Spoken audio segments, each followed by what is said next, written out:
కేపాల్ sir లెక్క mimicry చేసిన వాళ్ళను మీరు చాలా మందిని చూసుంటారు. కానీ కేపాల్ సారే మిమిక్రీ చేయంగా మీరు చూసినారులా? పొద్దటి సంధి సారు మిమిక్రీలే సోషల్ మీడియాలో మస్తు వైరల్ అవుతున్నాయి. మరింతకు కేపాల్ సారు ఎవరిని మిమిక్రీ చేసిండో చూస్తే మీరు కూడా షాక్ అవుతారు. చూడుండ్రి. ఇయ్యాల ఏపీ అసెంబ్లీలో బడ్జెట్ పెట్టిండ్రు కదా, ఇక బడ్జెట్ మీద మాట్లాడుకుంటా బగ్గనే గరమైండు కేపాల్ సారు.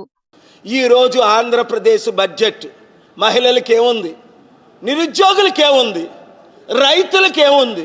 ఇప్పుడంతా సర్వే చేస్తారట, వచ్చే సంవత్సరం తర్వాత ఏదో చేయడానికి ప్రయత్నిస్తారట.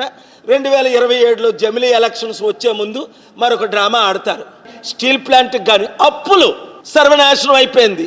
అందుకే ఈ రోజు బడ్జెట్ ఆంధ్రప్రదేశ్లో ఇంత అధ్వానంగా ఉంది. ఈ రోజు బడ్జెట్లో చూస్తే మీరు ఏ విధమైన మహిళలకు పెన్షన్లు అన్నారు, ఇవ్వట్లేదు. అంతకంటే ముఖ్యం, కుటుంబంలో నలుగురుంటే 4-15,000 60,000. తల్లికి వందనం అన్నాడు, తండ్రికి అప్పడాలు అన్నాడు. తల్లికి వందనం లేదు, తండ్రికి అప్పడాలు లేవు, తాతకి ఫ్లయింగ్ కిస్సులు ముద్దులు తప్ప ఏమీ లేవు. ఏపీ బడ్జెట్లో ఏం లేదట. బడ్జెట్ మీద గరమవుడే కాకుండా సీఎం చంద్రబాబు సార్ను మిమిక్రీ కూడా చేసిండు కేపాల్ సారు. ఏడుస్తున్నాడు, ఖజానా ఖాళీ అయిపోయింది. అప్పుడు నీకు తెలీదా? 10 లక్షల కోట్ల అప్పున్నది 13 లక్షల కోట్లని అబద్ధం ఆడేవే చంద్రబాబు నాయుడు. అప్పుడు నువ్వు ఇవన్నీ చేయలేవు, మనం కలిసి చేద్దాం అంటే నువ్వు చేతులు కలిపావా? మోదీతో కలిపావు. ఇన్నరా? కలిసి పనిచేద్దామంటే చంద్రబాబు సార్ వినకుంటా మోదీ సార్తోని చేతులు కలిపిండాట.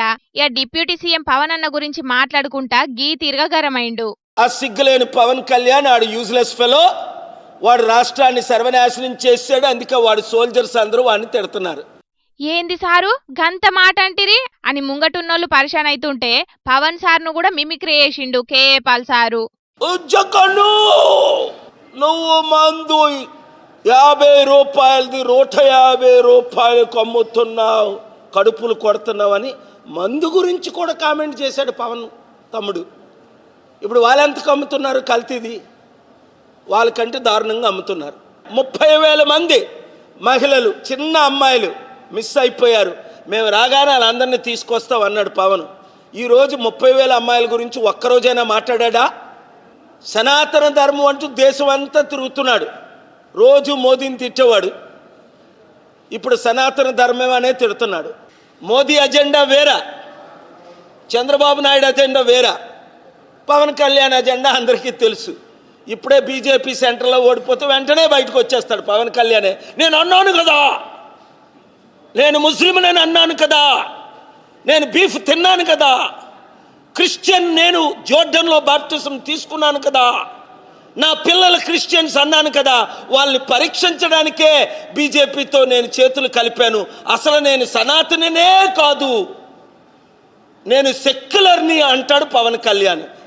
ఇక జగన్ అన్న ఫాలోవర్సు, పవన్ అన్న ఫాలోవర్సు, చంద్రబాబు సార్ ఫాలోవర్స్ అందరూ సార్ పేరు మీద వాట్సాప్ లో గ్రూపులు పెట్టి సపోర్ట్ చేయాలన్నట.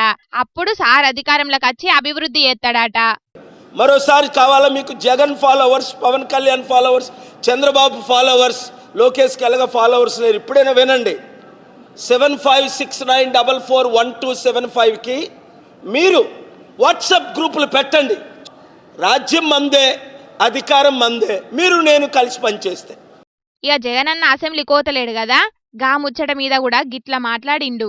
బాయ్కట్ చేయాలి, కానీ పూర్తిగా అసెంబ్లీని వదిలేసి, ప్రజల్ని వదిలేసి అది నష్టం కలుగుతుంది. ఎందుకంటే ప్రశ్నించేవాడు లేడు. ఈ బీజేపీ, ఈ టీడీపీ, ఈ జనసేన కలిసి ఇంకా ఇష్టం వచ్చిన బిల్లులు పాస్ చేసేస్తున్నారు.